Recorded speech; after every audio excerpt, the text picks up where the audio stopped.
In this video, I'm going to review the Great Smoky Mountains on pages 370, 371, 372, and 373 in the supplementary solo repertoire section of your book. This piece is quite pattern-based, as you'll notice, as I'm playing a lot of chords, a lot of crosshand arpeggios. So here you go.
Okay, a couple of things.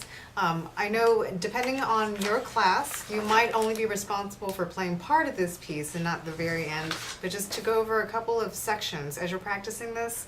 Obviously you have one chord you're dealing with in every measure, a C chord, and then you are playing it in broken fashion going down, and then you switch to another chord, A minor.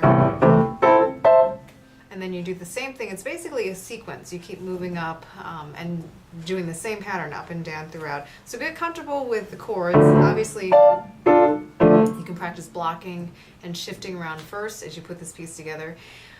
There are a lot of repeated sections. The first 8 measures, if you compare them to the next 8 measures, are very similar. In measure 17, we start a new section. Think of this as the B section in the middle.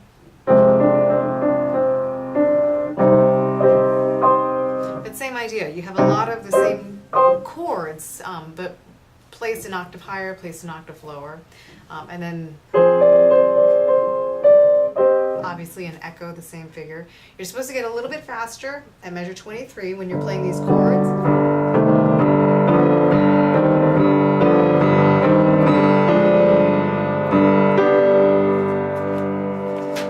And use the fermatas to your advantage to reset, to get it ready for the next section. I'm looking at measure 28. We have a new arpeggio. This is your G major arpeggio. There are a lot of places where you can also take the ritordandos that are indicated and drag out the tempo just a little bit, again, to reset for the next section. At the very end of the piece, at measure 46, you have a kind of a coda extra ending. And it's just chord shifting up higher and higher, and then a descending